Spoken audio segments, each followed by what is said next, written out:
Hello, everyone, and welcome to a new episode of Tracing Text with Anton, and Sylvia. and we're coming to you live from deep in the heart of the state of Tennessee. That's right. We're going to be talking today about a writer that's not as well known. It's going to be my turn to talk maybe a little bit more to carry most of the weight of the conversation, but as always, we're going to do a conversation where Sylvia will interject her opinions and her ideas and her questions and anything that you would like to talk about. Welcome to this new edition of Tracing Text. Sounds great, Anton. So tell us, what is the name of your author and what are you going to be talking to us about today? Well, the author is Jose Moreno Villa, and you're probably thinking, who is that guy, right? Yeah, I really don't know much about him. In fact, when we think of Spanish poetry of the 20th century, there's a lot of different authors that come to mind, and Jose Moreno Villa is usually not one of those. So what generation does he belong to? It's hard to really pinpoint the generation that he would belong to, but we could say that he was in the orbit of or around the group known as the generation of 1927, La Generación del 27, and this is not just a group of poets, although there were quite a few poets like Garcia Lorca, like Rafael Alberti, but also other kinds of artists. Dali, for example, Right. the painter, Luis Buñuel, Exactly. the filmmaker. So basically, a lot of different writers and intellectuals of the time around the 1920s. And Jose Moreno Villa is not really a member of that generation, but he was in the orbit of it, as I said before, meaning that he influenced these artists who were a little younger than he was. He was just a little old to really be fully a part of the generation of 1927, but he was a big influence on them. So when was he born? He was born actually in the late 19th century, back in 1887, in the southern Spanish city of Malaga, and he actually died in America, in the continent of America, in Mexico City, in 1955. So he was not really, really old when he died, but he lived a full life devoted to literature and the arts, and he was an important intellectual, I would say. So, Anton, I know that for some of our listeners, they might not know much about the generation of 1927 in the sense of why historically that's an important date. So could you just explain a little bit to us why 1927? Well, it's a generation that's important for its modernity and for being at the very helm of the avant-garde. In Spain in the early, or let's say first quarter of the 20th century. Very experimental poets, very experimental artists in general, as you would think when you're thinking about the avant-garde, right? And, you know, they created works that are known now as classics. They were trying to kind of push the envelope a little bit. So, what about the historical events in Spain going on at that time period? Well, that is a really important question in that, you know, Spain is not necessarily known for being a country where democracy lasted for a very long time throughout its history. And definitely during this time, you know, we're talking about a series of dictatorships and then the Republic, which was one of the few times in the 20th century when Spain actually did have a certain kind of democracy, but that led to the Spanish Civil War of 1936 to 1939. So there were, these were times of turmoil in Spain, but there were also times of the explosion of modernity, the explosion of the new technologies, you know, and also the explosion of the mass media and entertainment Okay. at that time, which figures Into that into that generation, and in a very important way, in fact. Right. So tell us more about his background. Well, Jose Moreno Villa was a multifaceted intellectual. He was not just a poet, but he was also a literary critic, an art critic. He worked as a librarian, as an archivist. He was a painter, and many other things. Like, he could not really concentrate on just one thing. His work is important for its variety, and it's important also because it influenced several important writers that came after. He was born into a well-off family that owned a wine business. Oh, nice. And not very uncommon in the south of Spain. And in fact, his family had no interest in Moreno Villa becoming a poet or an artist or anything like that. They wanted him to actually take care of the family business, which was booming really at that time. So he was sent to Germany, I believe to Heidelberg, but I'm not sure. But in any case, he went to Germany to study chemistry. And they were hoping that one day he could run the family business. Now, that did not happen. He was sent to Germany.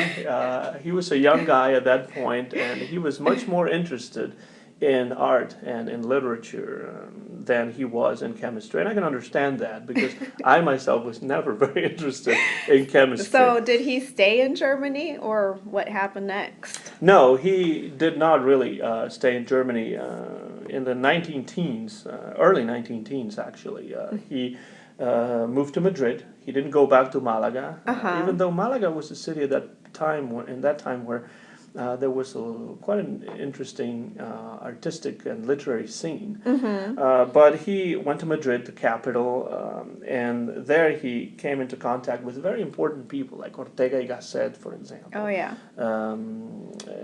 Ramon Gomez de la Serna, important people in the bohemian scene of Madrid, and also even in the academic circles. Right.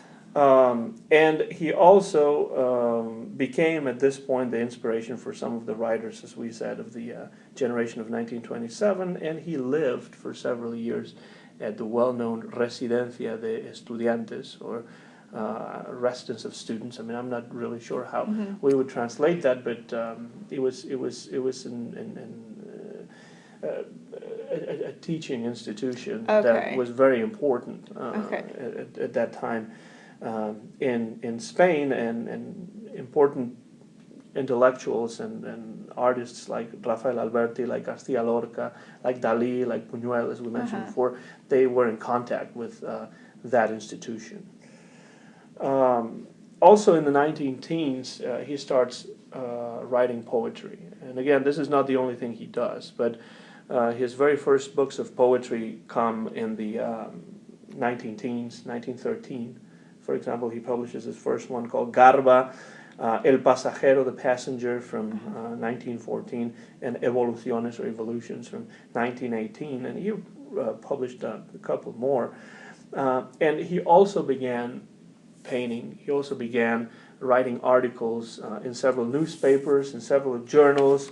And he became extremely interested in architecture, and that would be a lifelong passion for Moreno Villa. Do you know what prompted his interest in architecture? I'm not sure, but he was always very interested in architecture, and I think it probably had to do with the fact that he liked to paint, he liked to draw, and he was just fascinated by architecture. You have to also think about the fact that this is the time when modern architecture comes to the fore. Right. And in fact, he was one of the first, not really one of the first person that organized the first visit of Le Corbusier, who was a very important Swiss architect. The very first time that Le Corbusier visited Spain, that was in part organized by Jose Moreno Villa. So that gives you an idea of how interested he was in architecture. And he also translated some important art history works into Spanish in the 19-teens and 1920s. So that was definitely at the very front of his interests, at the very top of his list, architecture and art in general. Very interesting. So then, why are we talking about him today? I know you have something very specific in mind that you want to get to. Well, so far we've talked about, let's say, the happy part of his life. Right. You know, when he's Everything leading up to this point. yeah. So everything is happy. Is doing pretty much a good job at everything he tries. He is being looked up to by a younger generation of writers. His life is going well. Maybe he's not making a ton of money. But he's successful. He's happy. He's fulfilled in his artistic pursuits. That's right, and he is very much in contact with this cultural activity around the Residencia de Estudiantes. In fact, one of his jobs at the Residencia de Estudiantes was to organize guided tours of the Prado Museum in Madrid for some of the students. And if we fast forward just a little bit to the month of November in 1926, something happens at that point that will not necessarily change the course of his life, but it would this happening, this thing that occurred, this meeting actually changed, profoundly influenced his life, and of course. He is meeting at this point, not Le Corbusier or not an important architect or art historian or anything, but a beautiful woman. Okay, so tell us about this beautiful woman and how he meets her. Now, whether she's beautiful or not, he perceives her. He that perceives her that way because actually we don't know. We don't even know her last name. Okay. We only know her first name. We know her first name was Florence, and she was an American woman from New York City, and she was taking courses of Spanish in Madrid, and at some point in the house of a common friend, Jose Moreno Villa comes into contact with this woman, with Florence, and falls in love with her right away. At least that's the way he describes it. Okay. And so they start a relationship in Spain. But this relationship, which started out going very well, but was kind of stormy in some moments because they were quite different characters apparently. Jose Moreno Villa and Florence. But it was ill-fated, not because of this, because how many couples are there out there who are not exactly the same? They're different, but Yeah, exactly. But in this case, her family rejects Jose Moreno Villa. Well, so why was he rejected? What was the problem? Well, some critics think that it has to do with the fact that they did not share the same religious beliefs. Her family was Jewish, and Moreno Villa was not Jewish. So that could be a reason. Right. Some other critics think that it could also be due to social class, because even though Moreno Villa was from a well-off family, and they had money and they have the wine business, thriving business, but Florence's family was extremely wealthy.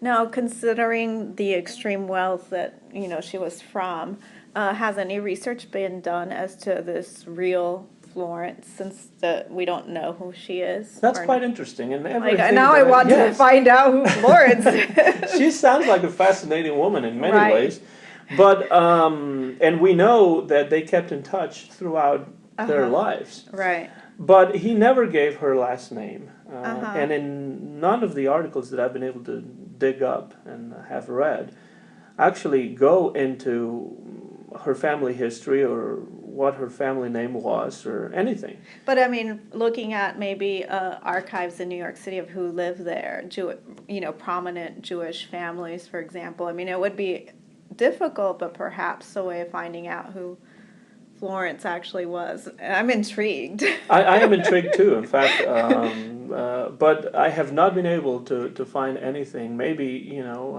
maybe I should get a semester off. I know, so you could go find and travel Florence. to New York and try to follow the trail of this Jewish family that Florence was a part of. Now, we don't know this, but what we do know is that they did everything in their power to break off the engagement. Okay. Jose Moreno Villa and Florence were in Spain. The family put on a lot of pressure on them to travel to New York City so that Moreno Villa could meet Florence's family. And they did. He visited New York City with Florence to meet the family, and things went sort of okay at first. Right. But things turned sour very quickly, and things just did not go well while Jose Moreno Villa visited New York City with Florence's family. How long was he in New York City? Not very long, really. Not very long.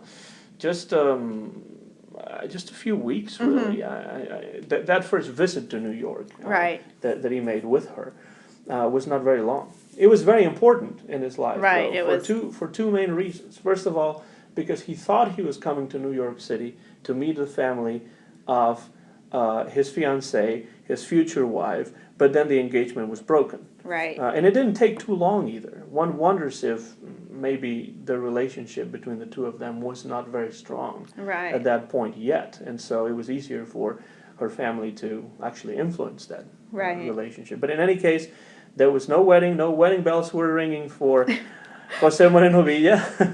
And so he had to go back to Spain, where everyone knew that had been a failure. Hadn't been called off. So what does he do to cope with this, this loss, this, his engagement is broken off, and what happens, as a result of this? Well, he does two things. The second reason why it was important that he went to New York City is that he visited New York City for the first time and became acquainted with American culture at that point. And most importantly, with jazz music in Harlem. And, New York City was, at that point, one of the centers of the Western world, culturally speaking and financially speaking, as it is today. And he came into contact with American culture, and particularly with jazz, which is one of the things that really interests me. Had he not traveled to New York, he may not have been interested in jazz ever. He was extremely interested in flamenco music, and which is quite normal since he was from the south of Spain. Right. But he was interested in music already before he came to New York City, and then that's when he first heard of jazz music. He also saw the social inequalities that were going on in the United States at that time, and was deeply impressed by that, in fact. In order to cope with the failure of his relationship with Florence, he did two things. He wrote two books. Okay, tell us about these two books. One of them is called Pruebas de Nueva York, Proofs of New York, from 1927. It's a collection of articles about his experiences in New York City. I believe he published these articles in some journal or newspaper, but then collected these articles and then they were in published a volume. In a volume. And that's called Pruebas de Nueva York from 1927.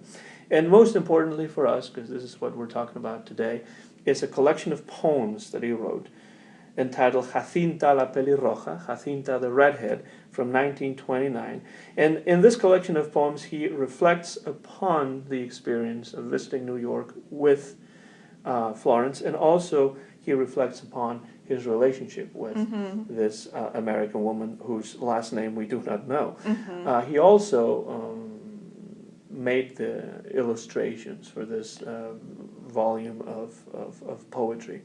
I would also like to know that to say that later on in 1944 he also wrote about Florence in his autobiography, which he published in Mexico, called Vida en Claro. Okay.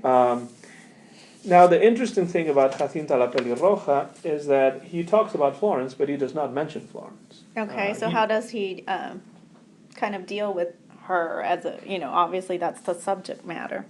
He turns Florence into Jacinta. Okay, so Jacinta that's and a Florence code. are one and the same. Okay.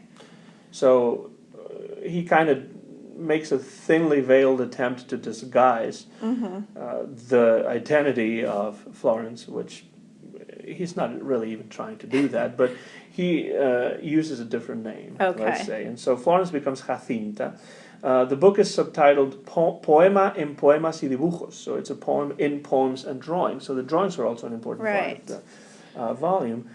And everyone around Jose Moreno Villa knew who Jacinta was. He was not really fooling anybody So at his this friends point. knew that Florence is Jacinta. And I'm not even sure he was really trying to It was kid just anybody kind of about more of a this. literary kind of device, just changing the name, I guess, or I Yes, don't to know. cover her Co- identity, but only only Very in name. superficially. in a very shallow way, right?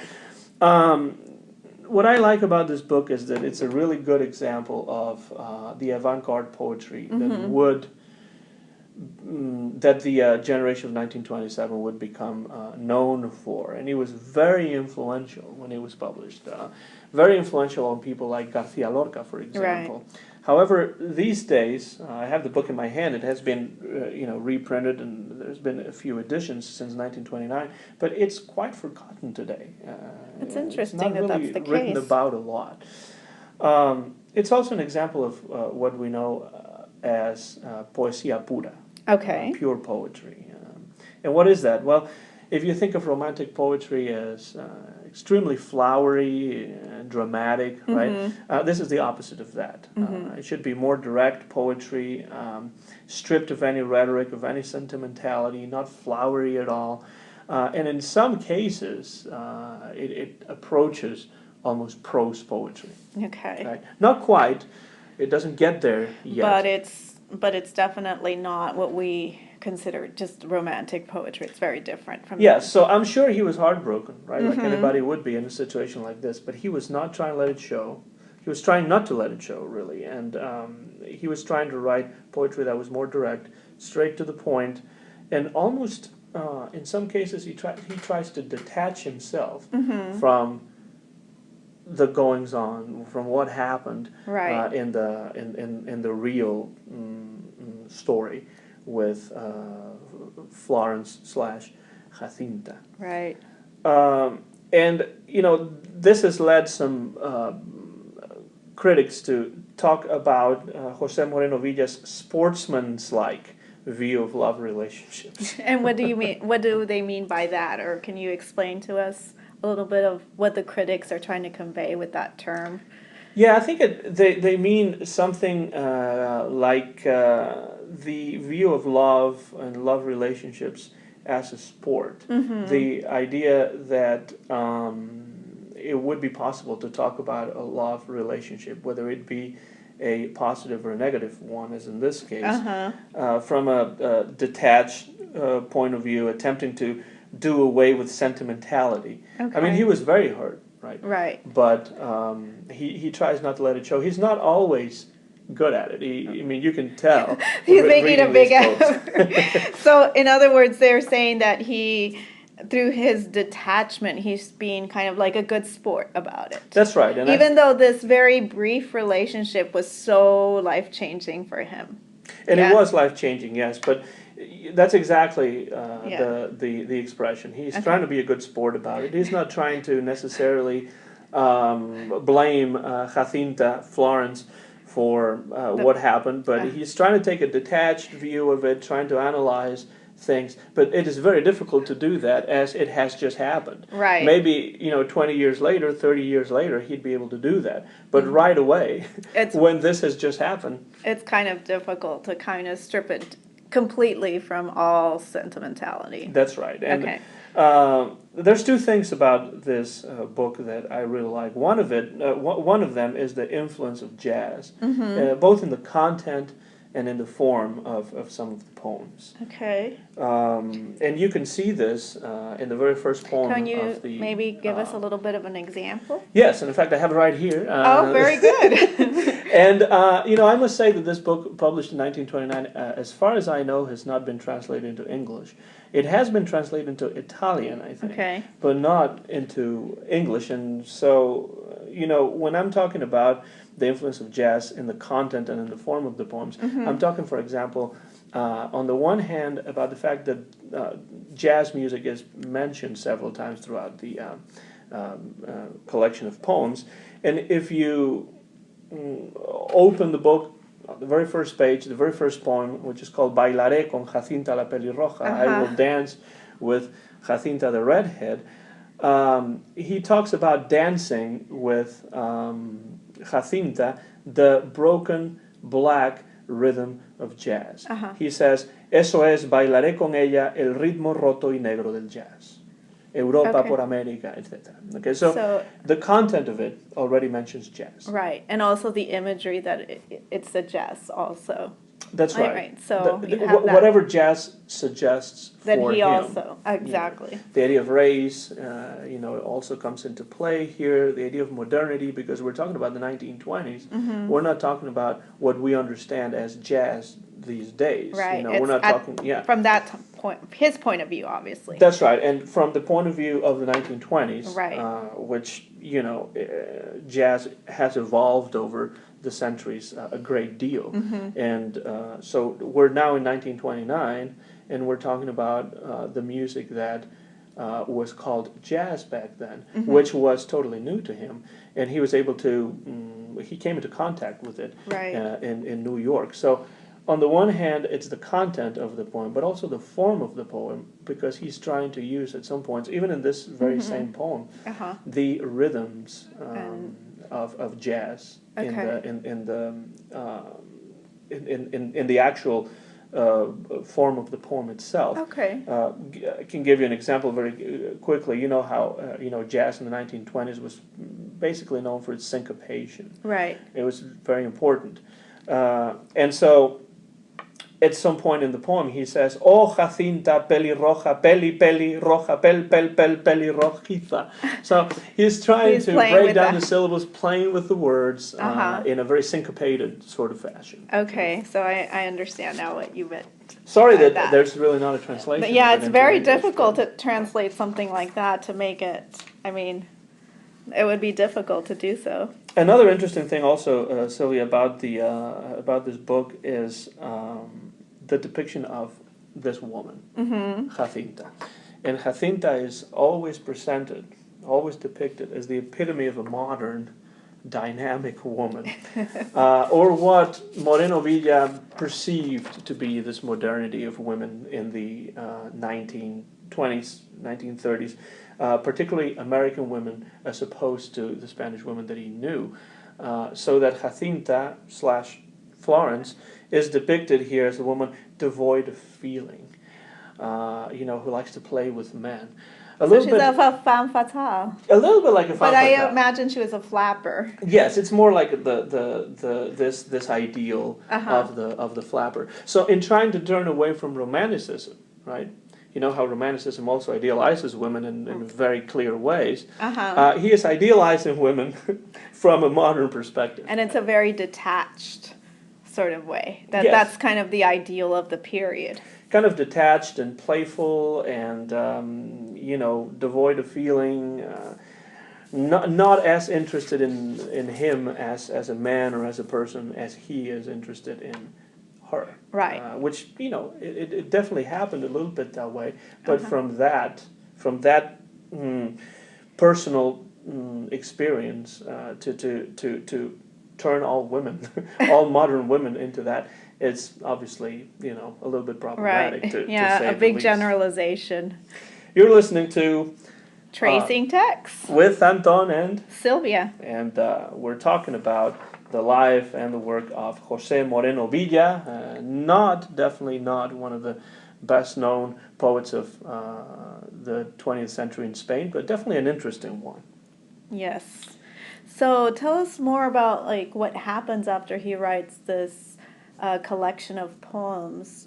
Does he go on with his literary career? Well, yes, he was an intellectual all his life. Okay.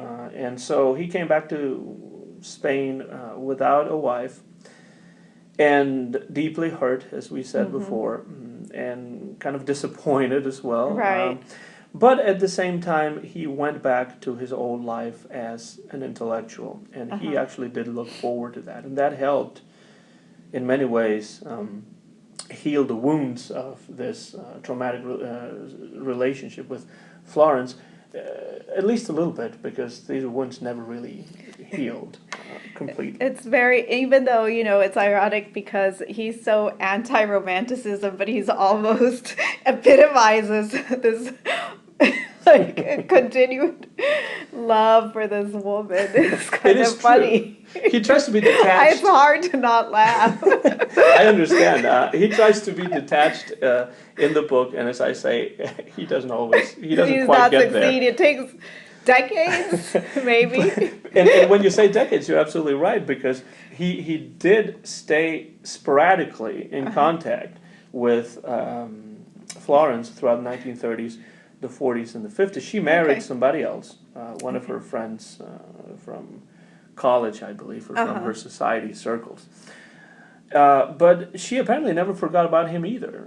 They stayed in touch, not continuously. They even met again a couple of times, but nothing ever came of it. Okay. How did they meet? Well, Jose Moreno Villa was a Republican, and when we say a Republican, we don't mean Republican as what we Americans think of Republicans these days. It's a Spanish But in the Spanish, context. 20th century meaning of this, he was for the Spanish Republic, which lost the Spanish Civil War to the forces of Francisco Franco.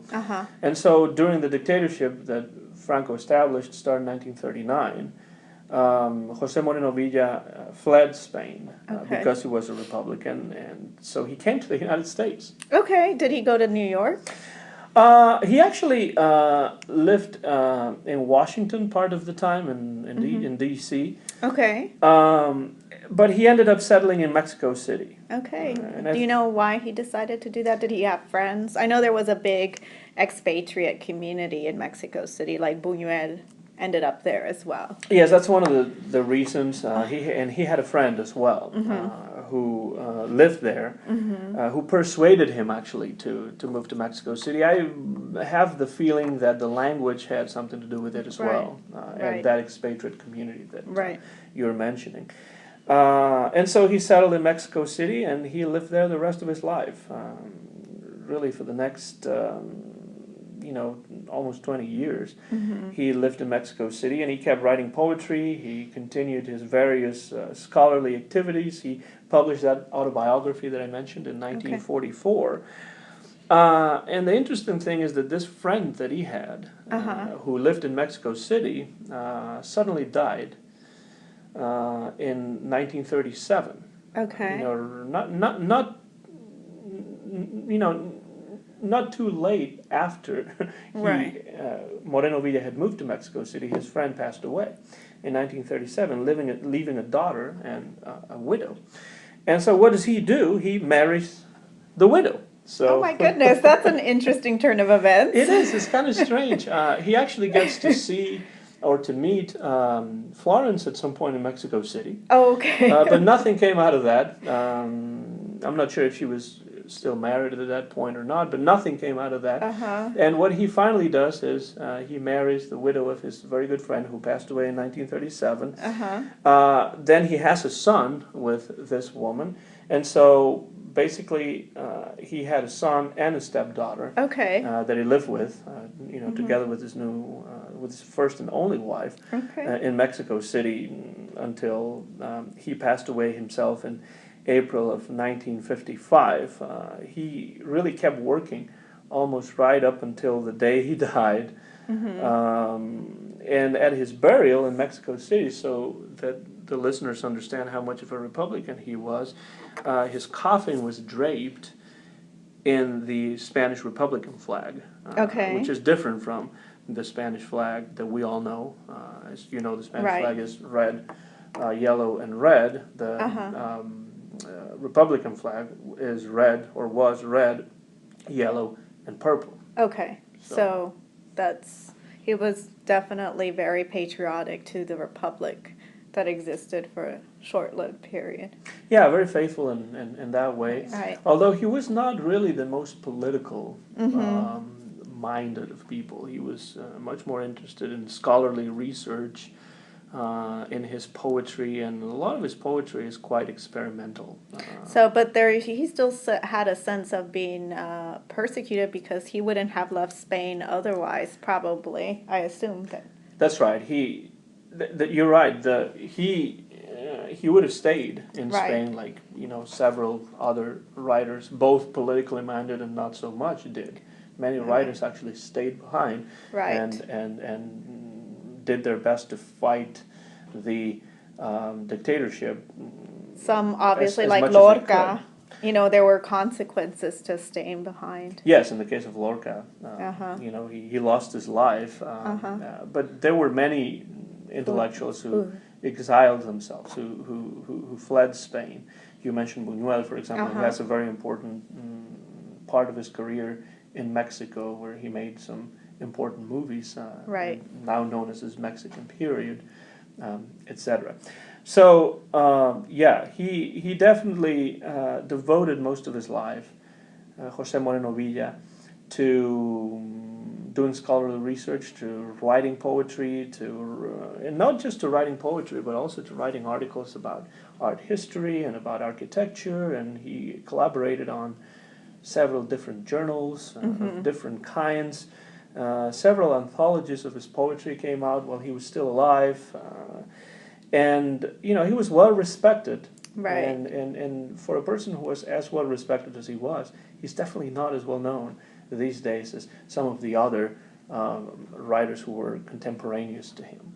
Well, it's great that we're focusing on him because, it kind of sheds light not just for our English speakers, but even for our Spanish speakers who may be quite familiar with the generation of 1927, but may not be familiar with this particular author. And for those of our listeners who understand Spanish and can read Spanish, I highly recommend, if you're interested in the story of Jose Moreno Villa, to try and find his autobiography, which is called Vida en Claro. And he wrote that in Mexico, published it in 1944. And it gives a lot of the background for not just his early years, but particularly the story behind this book, Jacinta la Pelirroja, and his relationship with this American woman from New York City, Florence, whom he turned into Jacinta for the book. Right. Yes, that's fascinating. I really think that it's a fascinating author and his work as well. I like this connection with jazz as well. Which, so you're going to develop this into, are you going to connect it with other Spanish authors that delve into, they kind of deal with jazz as well? Yes, and I would like to do that because it's interesting to see how jazz was perceived in those early years. The first jazz records that ever came out by the original Dixieland Jazz Band date from 1917. Okay. So jazz developed as a kind of popular music. It became the popular music of the day, really, in the 1920s and 30s, up to the 40s even. And so it traveled very quickly to Europe, to London, to Paris, and to Madrid and Barcelona. Sometimes people tend to think that Spaniards miss out on things, that things get there much later. And sometimes it's true, but in the case of jazz, it was more or less around the same time that jazz was reaching London and Paris. It was reaching the Spanish shores as well. Right. And many other Spaniards also were in New York during that time period. If we think of Lorca was there, And Poeta Lorca, en Nueva York. Very interesting as well what you're mentioning, Poet in New York, Poeta en Nueva York by Garcia Lorca, because he also talks about jazz. And he actually had the chance to go to the Cotton Club in New York City, in Harlem.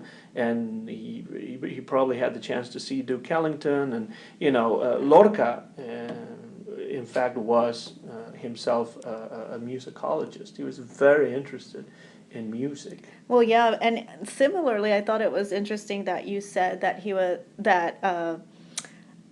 our author today is Moreno Villa was interested in flamenco, which was the case as well for Lorca. So we see kind of these parallel situations. They both are from the South and like flamenco for that reason. Yeah. And really, that's a big influence. But then jazz also becomes a big influence. And maybe one day we could talk about Poeta en Nueva York and I think it's a fascinating, and Lorca, because it's really fascinating, as you're saying, but also. What's interesting is the parallels that he draws between the flamenco music that Lorca knew so well and this new music of jazz, which he sees in a very with a very racial slant. from a very racial point of view, and he compares the situation of The gypsies in Spain. right? Yeah, So with from the like the view situation of a African subaltern Americans.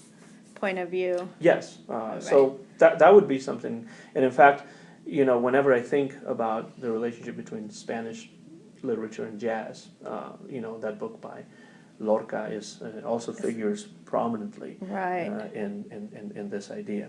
You're listening to Tracing Text with Anton, and Sylvia. and we're getting to the very end of this 4th episode of Tracing Texts. We're really sticking with this, Sylvia. I'm very happy to I know. see. We've reached the 4th episode already. I know. We've been pretty good at keeping our, our monthly date that we're going to make a goal and have a podcast. So hopefully we have listeners out there who are looking forward to our podcast. And this podcast is available both on Podomatic and on iTunes. That's right. And you can subscribe. That's the great thing. Like, if you forget that there's a new podcast, you don't have to go back and download or look for it. If you subscribe to our podcast, and you can go to your phone, it'll be there magically. And the best thing is it's free. It's free, of course. Comes at no cost. So that's, we do this just because we thing. like literature and music, and art. And different things, that's for sure. And we actually were talking before we began recording this episode about what the future holds in store for Tracing Text. For the 5th episode, Sylvia, it's your turn to talk about something, to choose a topic, and what will that be? Well, you know that the previous podcast was about the femme fatale, so I want to continue with that, but instead of like just describing what the femme fatale is, which was basically all the previous podcast was about. We didn't give any specifics in terms of literature in Spanish at all. I want to focus on a particular author and one of her particular works. So I'm going to be discussing Amparo Dávila. She's a Mexican author. She writes in the late 50s, and I'm going to be looking at one of her short stories called La Celda. And there is a sort of femme fatale character, the protagonist, and I'll be discussing that. Now that we've discussed this whole jazz and New York, I read another novel called Faces in the Crowd by a Mexican author, a contemporary Mexican author, who talks about, right now the name is just like escaping me, but a poet, a Mexican poet, Irish Mexican poet, who also was in contact with Lorca and all of them. Also, there's a lot of jazz in there, so I think that would be a really fun podcast to have. But that would be later, and it's a fabulous novel as well. We don't prepare these things. No, this is like, I was like, that's why I'm like, so I think that would be fun to do as well. So that's something that in the future holds in store. Maybe a few podcasts away, yeah. Now, if you, any listeners out there, would like to contact us with any ideas or comments or anything, we do have an email address. That's right. And our email is tracingtext@gmail.com. That's tracingtext@gmail.com. So we would love to get comments, questions, suggestions, positive or negative feedback. You can also leave, comments on iTunes, and that's actually really helpful regardless of what kinds of comments we get, because it actually improves our overall rating. So that would be great. Yeah. Let's say you don't like it, just let us know you don't like exactly, it. Then we can change. Like it, so. Yeah, well, we can modify a few things and make some changes if we have to. Well, we've been talking today about Jose Moreno Villa, and the book was Jacinta La Pelirroja. This was Tracing Text. Thank you, Sylvia. I had a great time as always. And Likewise, I look forward Anton. to our January podcast, which sounds also very interesting. Perfect. Time now to sign off. This was Tracing Texts, and this is Anton. And Sylvia. Signing off from deep in the heart of the state of Tennessee.